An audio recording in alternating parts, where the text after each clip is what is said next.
essência. Vinhos, gastronomia, gosto. A Essência tem a autoria da revista de vinhos A Essência do Vinho, com Célia Lourenço.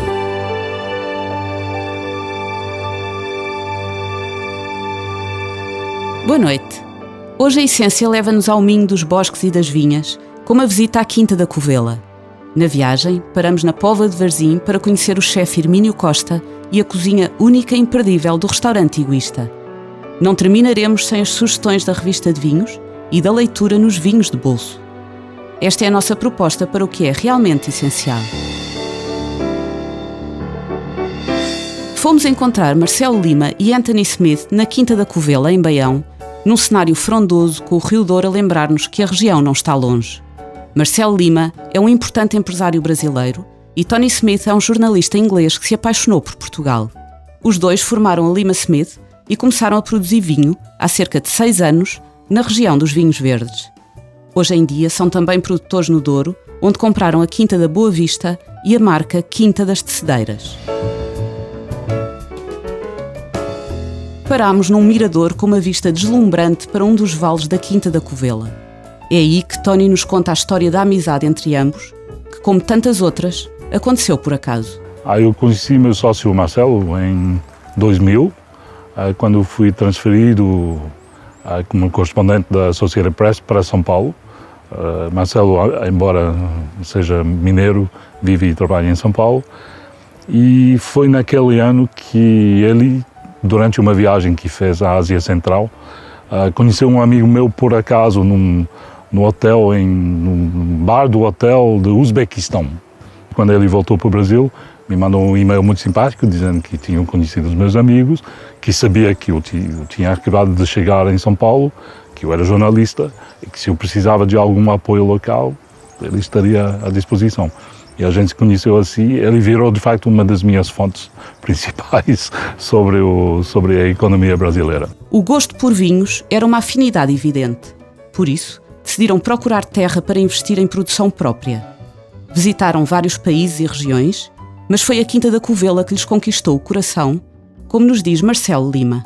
Em Portugal, a gente visitou, eu acho, Tony, que junto com o Tony visitamos talvez 30, 40 propriedades, até que viemos aqui em Covela e foi uma decisão em 5 minutos. Foi uma decisão daquelas imediatas que a gente diz, isso é o que a gente está procurando. A gente não sabia que existia algo como isso. A propriedade desenvolve-se em anfiteatro sobre o Rio Douro e é de uma beleza extraordinária. Pomares, hortas, floresta, o barulho da água e o cheiro das rosas deslumbram até o mais distraído. E aí a decisão foi muito rápida, deu depois muito trabalho, mas é exatamente o que a gente sempre tinha pensado, que era um lugar que combinasse um bom vinho, tinha uma boa história, tinha um lugar que combinava tanto os aspectos da enologia quanto os aspectos de história, de arquitetura, as ruínas, o sítio, que é um sítio único com bosques, riacho, cachoeiras, uma casa do século XIX, as casas modernas, a vista para o Rio Douro. Toda essa combinação, acho que fez da Covela um lugar que é imediato. A propriedade guarda as ruínas imponentes de uma casa senhorial do século XVI e já no século XX passa pelas mãos e pela vida de alguém muito especial.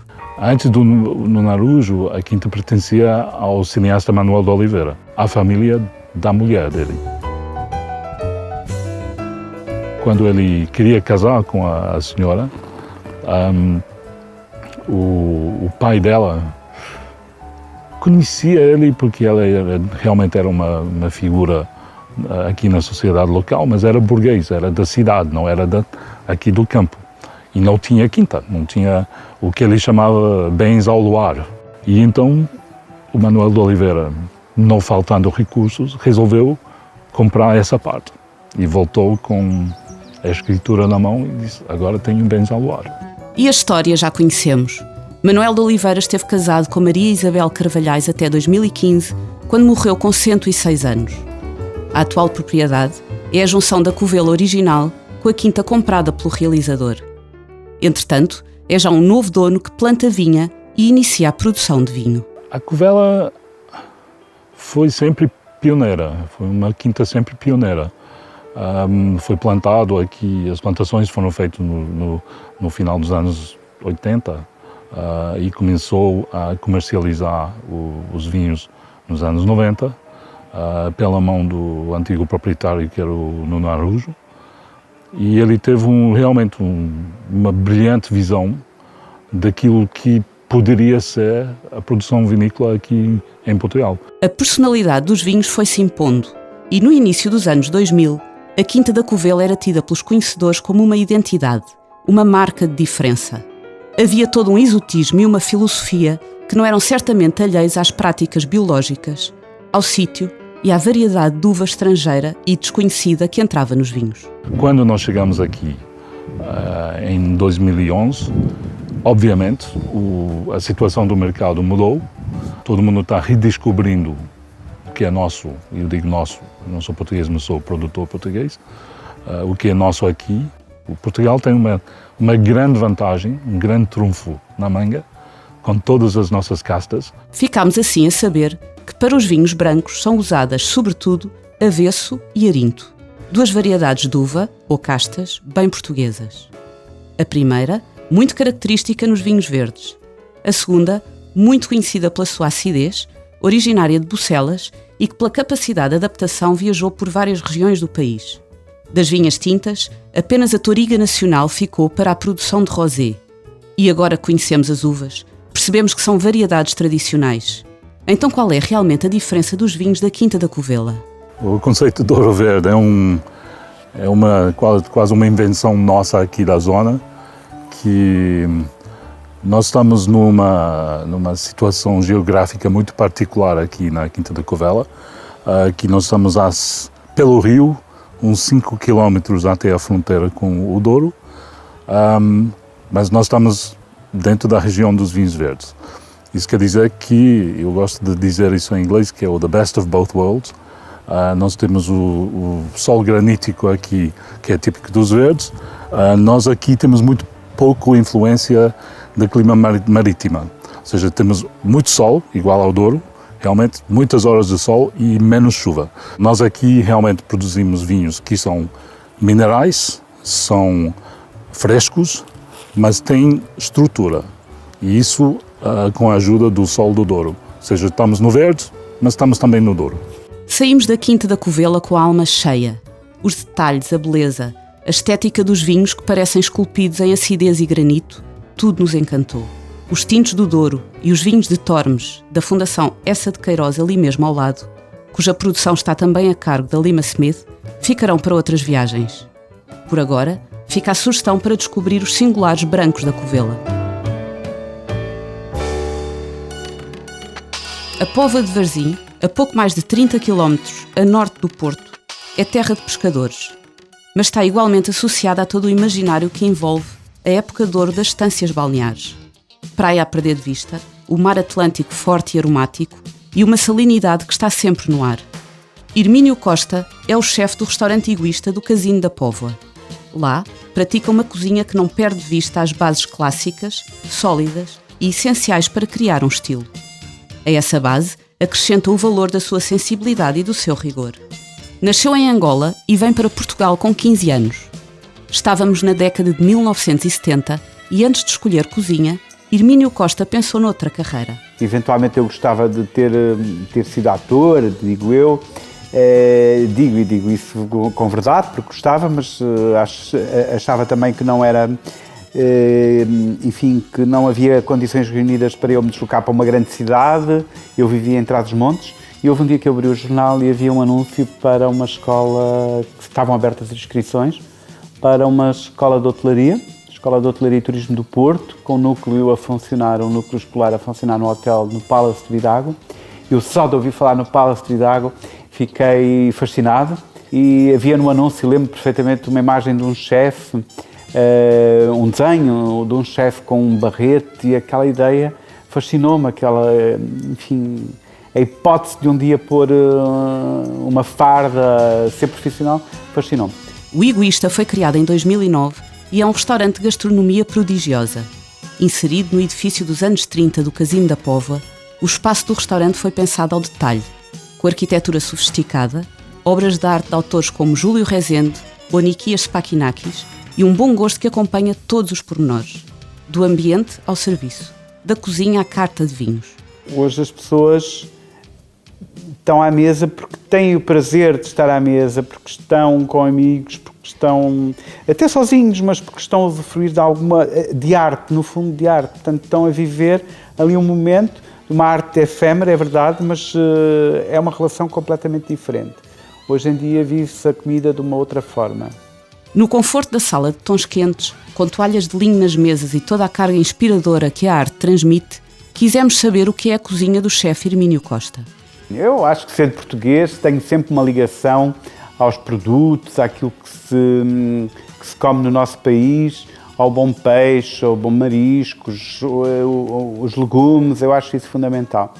Agora, também não posso rejeitar a ideia de que nós somos... o mundo é muito pequeno e nós recebemos influências de todos os cantos do mundo, todos os dias. A forma como o chefe Hermínio trabalha peixe e marisco é fundamental para perceber a sua cozinha.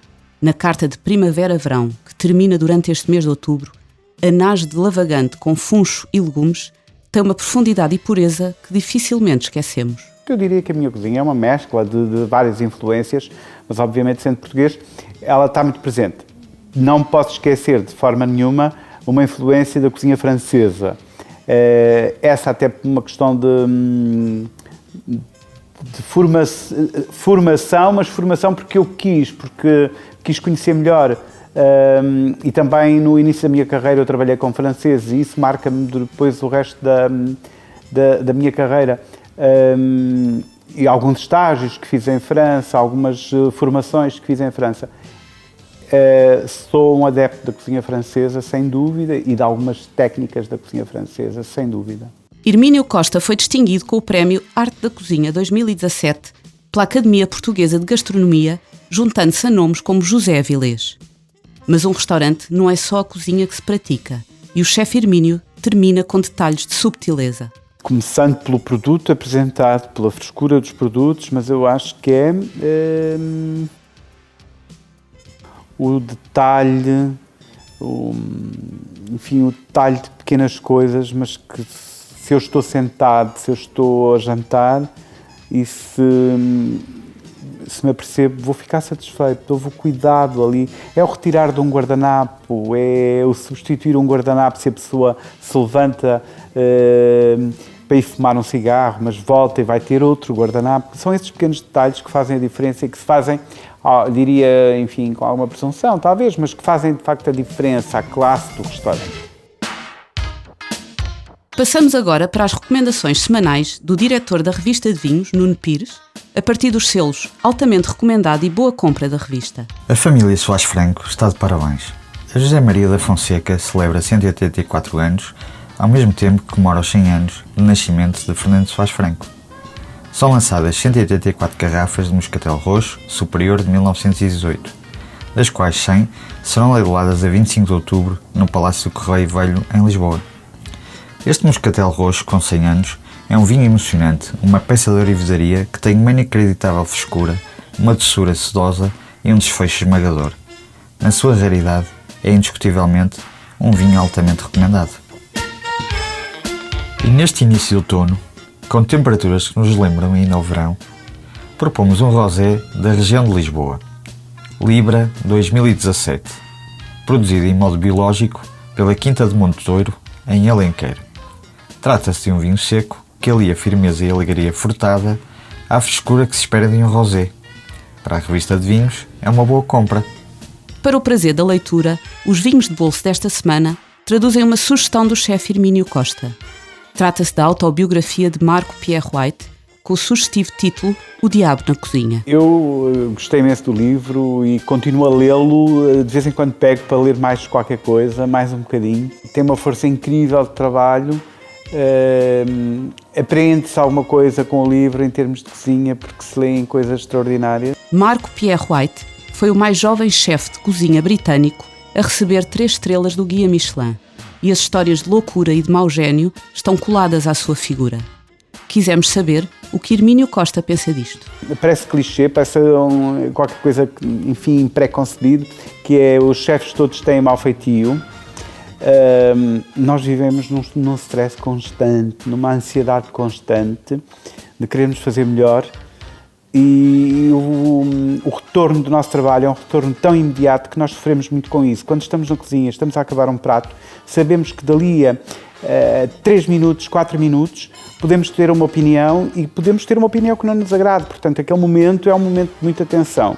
Eu consigo perceber, se calhar o mundo exterior não consegue. Daí eu entender algumas fúrias do Marco Pierre White. O Diabo na Cozinha tem a edição portuguesa da Quetzal Editores. É com este vinho de bolso que nos despedimos. Para a semana, à mesma hora, teremos mais vinhos e muitas histórias contadas por quem os faz. Bom fim de semana!